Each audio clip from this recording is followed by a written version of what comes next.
bati sa inyong lahat. Narito po muli tayo para maghandog ng isang panibagong storya na maaaring makapagbigay sa inyo ng isang magandang aral. Ako nga pala si Malia na taga Negros Occidental. Mayroong isang karanasan ang hindi ko malilimutan at sa palagay ko'y sobra kong pinagsisiyan ng lahat. Kung maaari nga lang mabalik ang lahat ng mga nangyari at mag-time traveling ako ay hindi ko talaga iyon palalagpasin upang mabura ang lahat ng mga nangyari. Napaka-boring ng buhay ko. Wala akong ibang inatupag kundi puro bahay, trabaho at simbahan. Masyado kong minahal ang goal ko dahil gusto kong maging isang corporate executive balang araw. Sa mga panahon na yun, nagtatrabaho ako sa isang sikat na kumpanya sa Makati. Ika nga ng iba, para raw akong mahirap pakisamahan. Kasi mukha raw akong parating seryoso at napakasipag sa trabaho. Para raw kulang ako sa nightlife. Hanggang sa bigla na lamang may nagbago sa buhay ko nang mayroon akong nakilalang bagong staff sa team ko.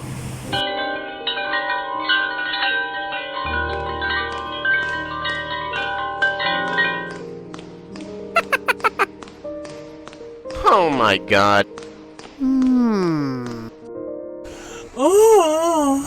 Grabe, pogi-pogi naman niya. Uy, bakla. Grabe talaga. Hey, bakla! Ang aga-aga, ah. Ano naman yan? Sino naman yan, girl? Alam mo ba, may newbie kasi tayo ngayon eh. Guess what? Oh, really? Saan namang department yan? Sa marketing. Grabe bakla. Ang pogi niya talaga at ang yummy pa.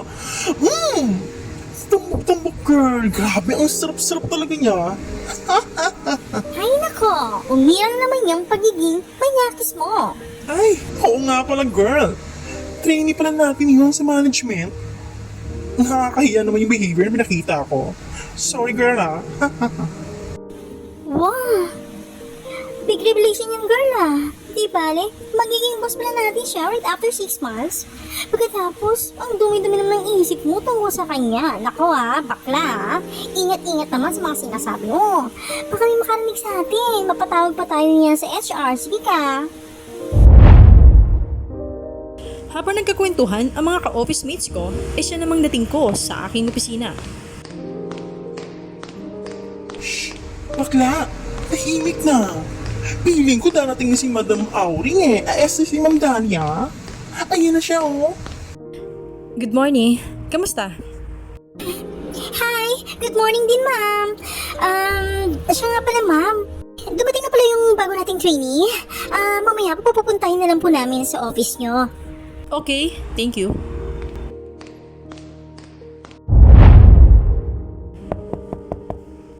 Please come in.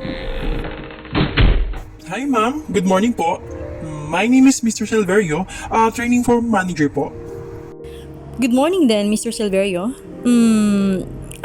By the way, just call me Ma'am M na lang, for short.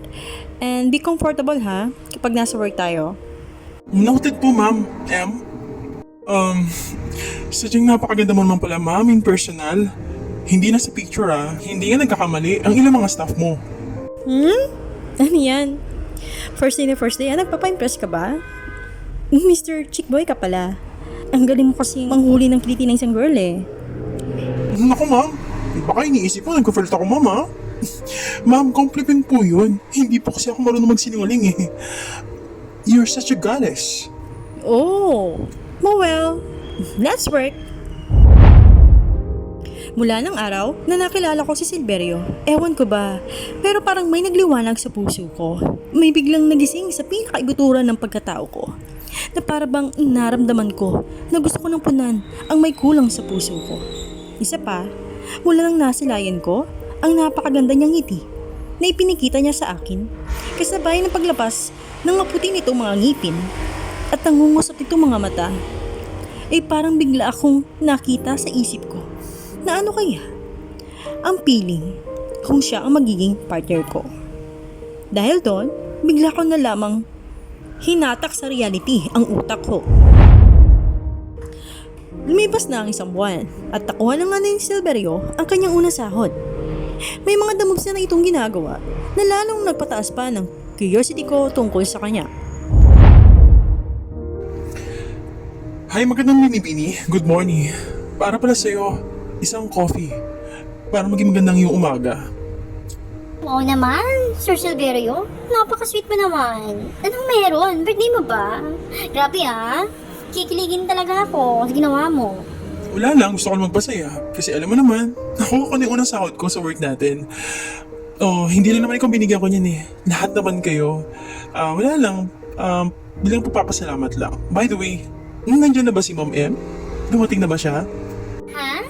Si Ma'am M? Wala pa siya. Siguro malilate lang siya ng kaunti. Bakit? May ipaghutos ka ba? May papasuyo ka ba sa kanya? Ganun ba? Okay. By the way, thank you ah. Sino, thanks na lang. Ako na lang maglalagay dito sa loob ng opisina niya.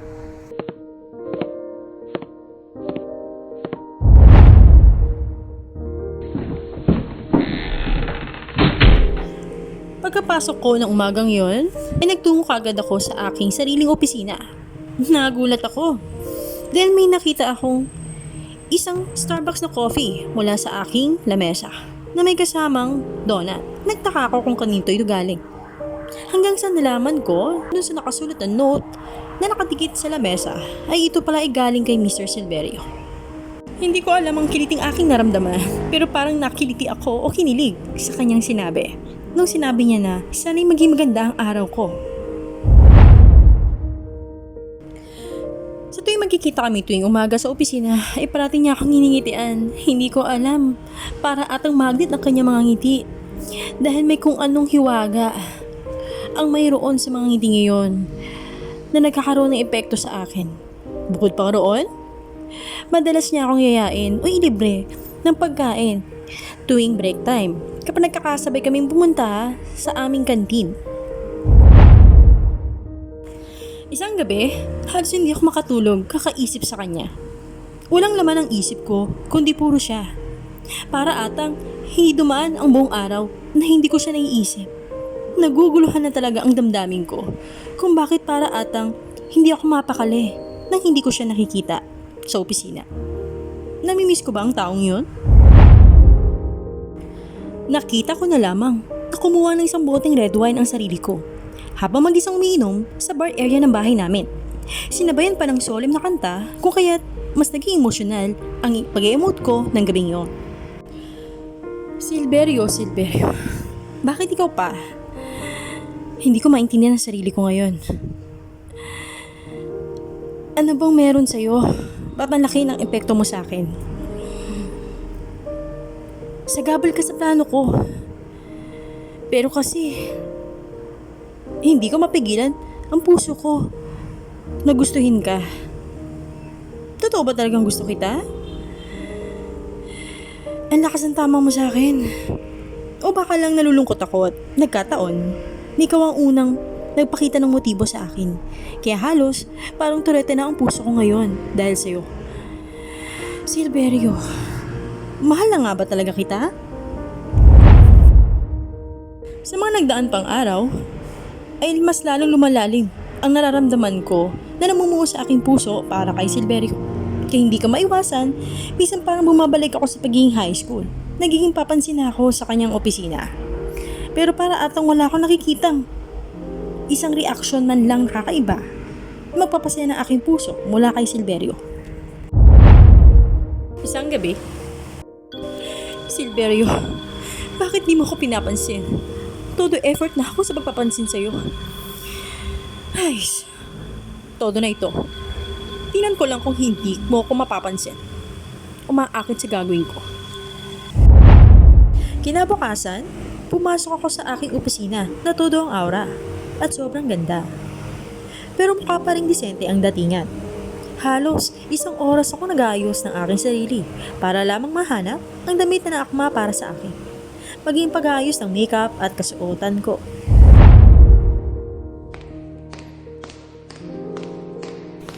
Wow! Ma'am? As in, ikaw ba yan? You look so gorgeous. May event ka bang pupuntahan mamaya? Kung kaya't sobrang bright ng aurahan mo ngayon, ha? Fabulous! Naku, salamat ah. Wala naman akong pupuntahan mamaya. Gusto ko lang maging maganda ang araw ko ngayon. Para maging maganda at produktibo ang magiging trabaho natin ngayon, di ba? Yun lang naman. Oo nga, ma'am. Napaka-radiant mo ngayon, ha? Tsako, na sa lahat ng mga boss natin, ewan ko lang, ha, mamaya sa meeting, kung walang makakapansin o makakahok na yung kagandahan. Baka ngayon, this time, ma'am, magka-jowa ka na, mama. Congrats naman. In advance, haha. Oh, talaga? Let's see. Habang nasa loob ako ng aking opisina, ay hindi ko mapigilan na tumingin mula sa labas ng aking opisina. Hindi ako mapakali sa aking kinaupuan. May inaabangan ako. May gusto akong masilayan na pinaka-reason kung bakit ako sobrang nagpaganda ngayon ng sarili ko ay dahil sa isang tao. Hanggang sa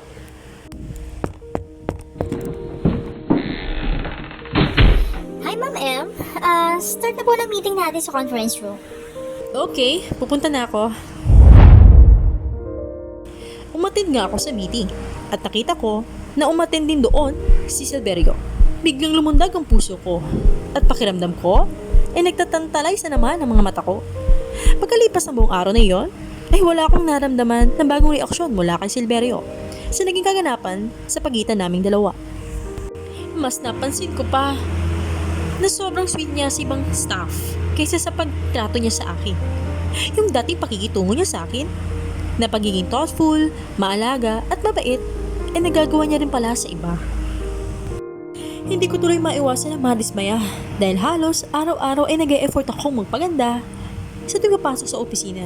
Subalit, parang wala lang yun sa kanya.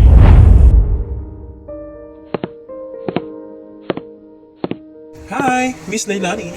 Napakaganda mo naman ngayong araw na to. Maaari mo bang i-finalize itong mga nagawa kong reports? Pagkatapos ipacheck mo ulit sa akin ha. Saka natin ipapasa kay Ma'am M. Okay lang ba? Oh, yes. Ako. Nambola ka pa, sir, ah. Alright po, sir. Copy po. Siya nga pala, Miss Lailani. Hero, mag-coffee ka muna. So ba kasi yung coffee na dinistribute kanina sa meeting? Patril ba ng isang boss natin? Kaya naisipan ko na ibigay na lang to sa'yo. Oh, wow, sir. Talaga ba? Thank you, sir, ah. Maraming salamat ulit dito. Ngumiti na lamang ng tipid si Silverio, saka na ito umalis. Hindi nakaligtas sa paningin ko ang ginawang iyon ni Silverio sa isang staff namin. Halos, mamula-mula na ang mukha ko sa sobrang selos na nararamdaman ko, pero pinipigilan ko lamang iyon.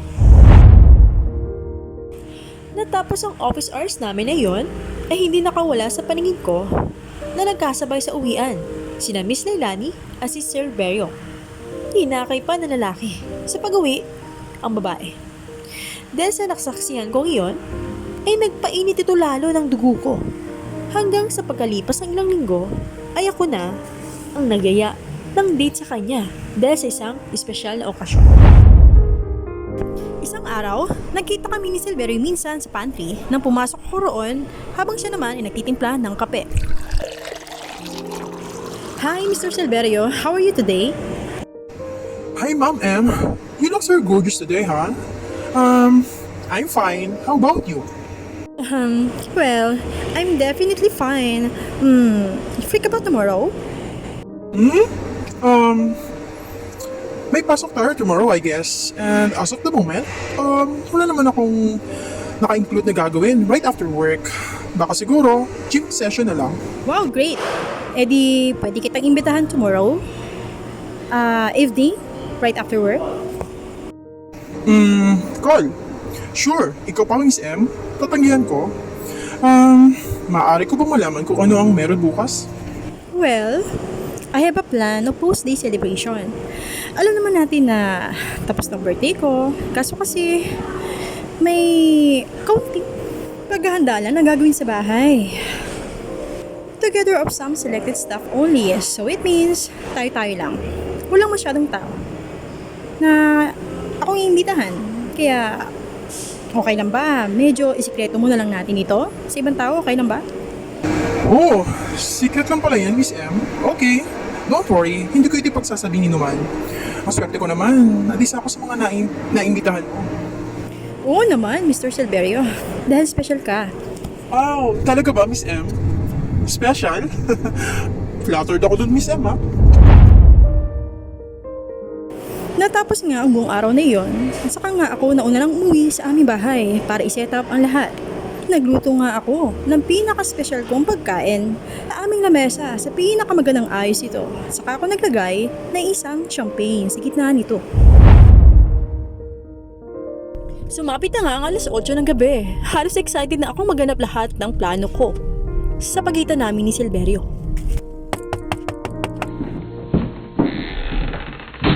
Hi, Mr. Silverio, please come in. I'm so happy na pinaunlakan mo ang panyaya ko. Hi, Miss M. Good evening. Siya nga pala, flowers for you. Tanggapin mo sana. Wow, ang gaganda naman ito. Salamat ah. Oh, by the way, halika na muna sa dining area.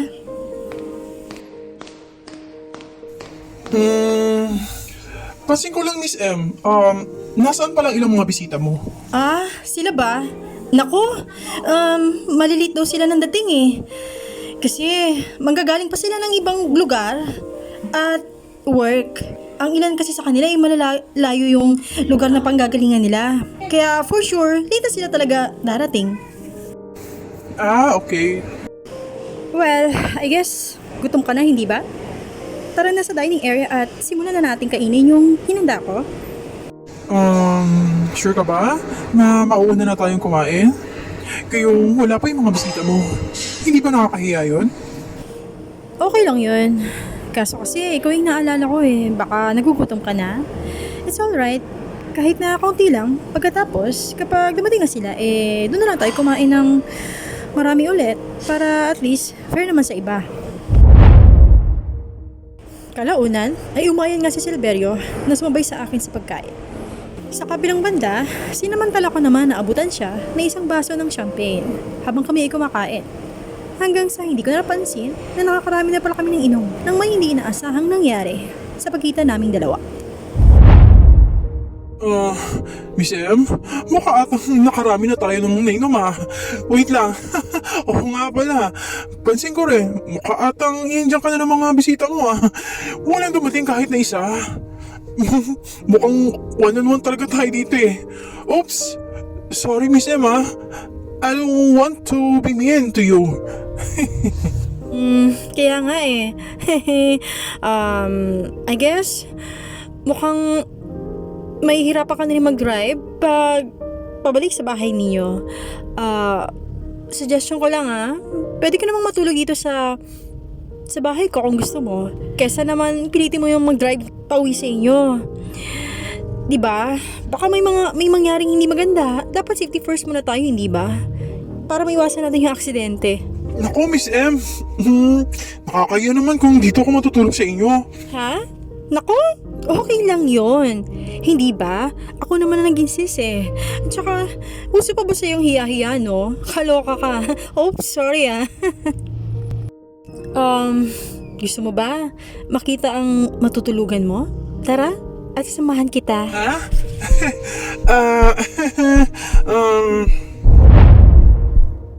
Dala ng init na nananalaytay sa buong katawan ko. Bunga ng sobrang pag-inom ng champagne ay mas lalo atang lumalim o lumakas ang libido ng sensualidad ko. Idagdag pa yung matinding atraksyon na nararamdaman ko ngayon para kay Silverio. Sobrang init. Parang may gustong magwala sa loob ng katawan ko. Hanggang sa nakita ko na lamang ang aking sarili na inaakit na si Silverio. Hanggang sa hindi na nga namin napigilan na nagtiig na parehas ang aming mga katawan sa isa't isa. Kinabukasan, feeling ko parang napakaganda naging pagtulog ko na nagdaang gabi. Naging masarap ang aking pagising sa umaga. Subalit, sa aking paglingon sa aking tabi, ay wala na roon si Silverio. Palagay ko'y maaga siyang umalis sa bahay namin nang hindi man lamang nagpapaalam sa akin. Hanggang sa nagdesisyon na nga akong pumasok ng umagang yun sa aming opisina. Kinabukasan sa aming opisina ay masigla kang binati si Silverio. Ang nakasulubong ko siya minsan sa pasilyo, subalit para atang nagpatay mali siya na lang siya na hindi ako nakita, ni hindi man lang niya ako nabati. Dahil doon, ay malaki ang naging epekto nito sa akin, na halos nawalan ako ng focus sa aking trabaho. Kung kaya't, nagdesisyon ako na konfrontahin siya nang minsan nakita ko siya sa pantry. Hi, Silverio. Kamusta? Matanong ko lang, may problema ba tayong dalawa? Ha? Tayo? May problema? Anong ibig mong sabihin, Miss M? Wala naman. Wala lang, siguro kasi feeling ko iniwasan mo ako. Kasi kayo na binati kita eh. Para atang nagkunwari ka or siguro nagpatay mali siya ka lang na hindi mo ako nakita. Naalala mo ba yung nangyari sa ating kagabi? Ayun nga, pagising ko kanina kasi wala ka na sa bahay namin. Kaya nag-alala ako kung ano nangyari sa'yo. Kasi wala man lang kahit anong note na nanggaling sa'yo. Na umalis ka na pala. Ha? Miss M? Pasensya ka na ha. Medyo parang hindi ko naalala yung nangyari sa ating kagabi eh. Siguro kasi dahil sa epekto ng matinding kalasingan. Sigurado ka ba? Ano yung sinasabi mo pala? May nangyari sa atin? Sigurado ka ba? Silverio, champagne lang yung ininom natin kagabi. Imposible naman na hindi mo matatandaan yung nangyari sa ating kagabi. Oo, Silverio, may nangyari sa atin. Wala lang ba yun sa'yo? Oh. Naku. I'm sorry, Miss M. Sa nangyari kagabi ha. I swear talaga na wala akong intensyon na gawin yun sa'yo. Alam mo naman yung nangyari sa ating kagabi, hindi ba parehas tayong lasing kaya halos nawalan tayo ng pagpipigil sa bawat isa sa atin. Kaya nangyari yun. Pero Silverio, sagutin mo yung tanong ko. Wala lang ba sa'yo yung nangyari sa ating kagabi? Miss M, sa tingin mo ba may ibig sabihin na nangyari sa ating kagabi? I think it's an accident. Kasi parehas naman nating hindi inaasahan na mangyayari yun sa atin. Tama ba? Or maliban na lang na pinano mo ang lahat na naganap sa ating kagabi. Kasi napansin ko, walang isang bisita ang pumunta maliban na lang sa akin. Ha? Anong sinabi mo? Walang hiya ka pala eh. Oo, Miss M, bakit mo naman ginawa yun? Diyan ka na nga! Sa kabila na lahat ng mga pangyayaring yon, ay doon ko napagtanto na wala palang halaga kay Silverio lahat ng mga effort na ginawa ko para sa kanya. Ultimong pagpabababa ko ng aking sarili para lamang mapakita sa kanya may pagmamahal ako para sa kanya, ay hindi man lamang niya yung binigyan ng halaga. Kinagabihan ay sobra akong nagdadalamhati sa aking kwarto dahil sa labis na pagkadismaya. Silverio! Silverio! Bakit ba ako sinasaktan ng ganito, Silverio? Hindi ako makapayag. Hindi mo rin ako mahalin. Gagawin ko lahat pa sa akin ka lamang. Dahil sa sobrang sakit na nararamdaman ko, ay biglang pumasok sa isipan ko na gayumahin na si Silverio. Bigla ko na lamang naisipang dalhin ang nagamit niyang baso noong isang gabi para ito'y dalhin sa isang albularyo. Sakto at hindi pa nahugasan ang mga pinagkainan namin. Pumunta ako sa Quiapo upang sadyain na isang kilalang manggagamot para iabot ang nagamit na baso ni Silverio, kalakip ang isa niyang litrato.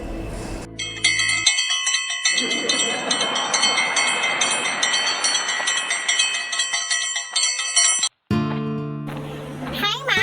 Magandang umaga sa'yo. Nais mo bang magpabasa ng isang kapalaran?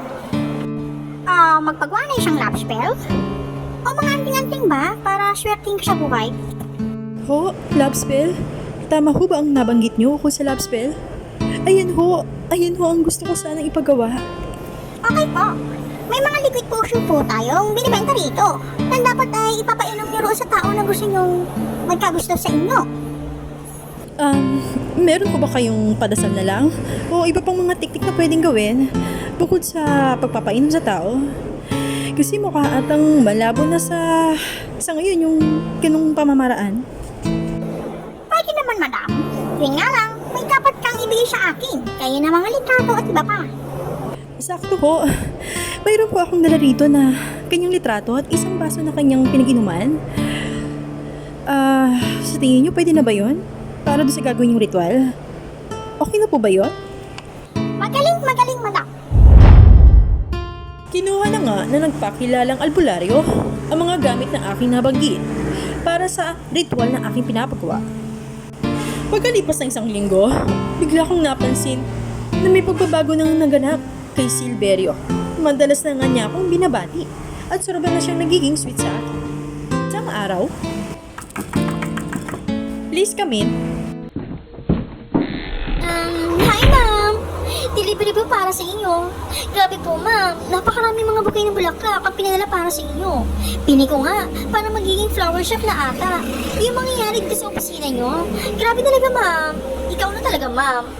Oh, talaga? Really? Grabe naman yan. Sige lang, pakipasok na lahat ng yan. Halos hindi ko ine-expect ang ganapan na nangyari sa araw na yon. Napakaraming ang bulaklak ang bumungad sa akin.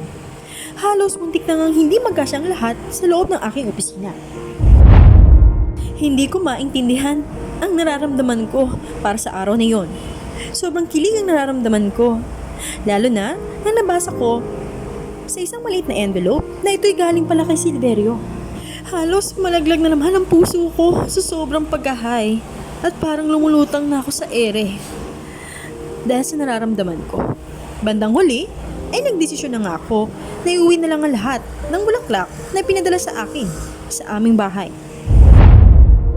Isang araw,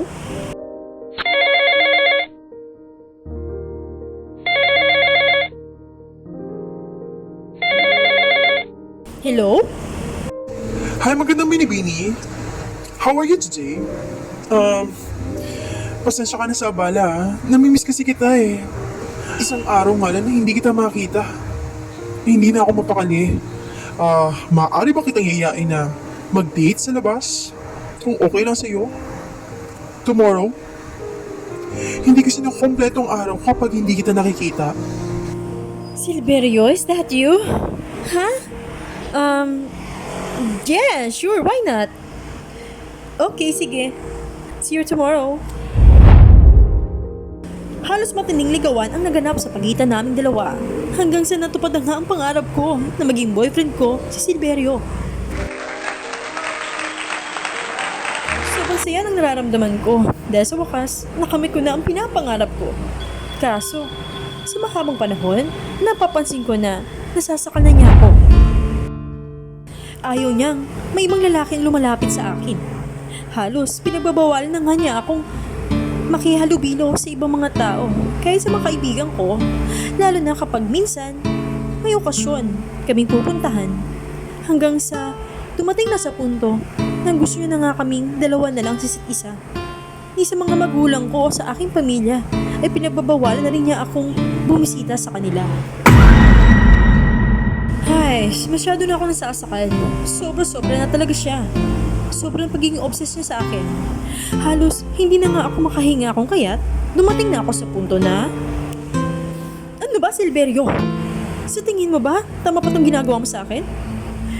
Sobrang na yung magiging mahigpit mo sa akin. Nasasakal na ako. Ayaw mo ba? Nasiyo na nga lahat ng attention ko eh. Halos lahat na nga ng gusto ko binibigay ko. Dapat ganun ka rin sa akin. Dapat maging fair ka sa akin. Naiirita ako kapag may ibang taong gumagawa ng sa'yo. Papatayin ko talaga lahat ng lalapit sa'yo. Ayoko may mga agaw sa'yo. Tama na. Tama na, Silverio. Tama na. Ayoko na. Itigil na natin ito. Tapos na tayo. Ha? Hindi ba? Nagbibiro ka lang? Sabi mo sa akin, nagbibiro ka lang. Hindi ako papayag. Bakit? May lalaki ka na ba? Tama ba ako? Sino yung lalaki mo? Sabihin mo sa akin. Ha? Subukan mo lang, ipakita yan sa aking kalaguyo mo. Papatayin ko talaga yan. E di gawin mo. Bahala ka na. Baliw ka na. Pagkatapos, nangalitan namin iyon, ay bigla na lamang akong nag-walk out sa kanilang bahay. Sa ako siya iniwang nag-iisa. Sa paglipas pa ng ilang linggo, ay nagdesisyon nga akong mag-design na lamang sa aking trabaho. Dahil halos hindi na nga ako nagkakaroon ng peace of mind. Dahil hindi pa rin siya tumitigil kakahabol sa akin. Kahit sa harapan ng aking mga ka-office mate, ay hindi na siya nahihiya na suyuin ako. Sobrang creepy na. Pati kondo ko ay nagawa ko ng mga ibenta para lamang makalayo sa kanya at hindi niya na ako matunton. Sa paglipas pa ng ilang buwan, pagkatapos ng aming naging hiwalayan, ay bigla ko na lamang nabalitaan sa TV na may isang tao pala ang tumalon mula sa rooftop ng dati kong kondo. Hanggang sa nakilala ko kung sinong taong yon. Nang kilinose up sa TV, yung tao na tumalon mula sa nasabing lugar. Silverio? Oh no, hindi! Hindi! Silverio! Bakit mo kailangan itong gawin sa sarili mo? Bakit kailangan humantong sa ganito? Hindi! I'm sorry, kasalanan ko ito. Kung hindi ko sana ipinilit na sarili ko sa'yo noon, hindi ka sana magiging ganito. Kung hindi ko sana pinagayuma yung larawan mo, at pinilit kong paibigin kita sa pamamaraan ng panggagayuma, ay hindi ito mangyayari sa'yo. Ako may kasalanan. I'm sorry. I'm sorry. Hindi mo ito gagawin kung hindi ko ginawa. I'm sorry. I'm sorry. Hanggang ngayon, mahal pa rin kita. I'm sorry. Hi po. Kamusta po kayong lahat? At dito na nga po nagtatapos ang ating ginawang short horror story para sa inyo. Naway magustuhan niyo po ang ating isinulang kwento. Kung kayo po ay naliw sa ating ginawang kwento, huwag niyo pong kalimutan na mag-subscribe, mag-comment at mag-like sa aking YouTube channel. Kung may nais din po kayong sabihin, hindi po kayong makapagsabi na inyong comment. Ikinalulugod ko po kayo sa aking channel. Maraming salamat po and have a good day!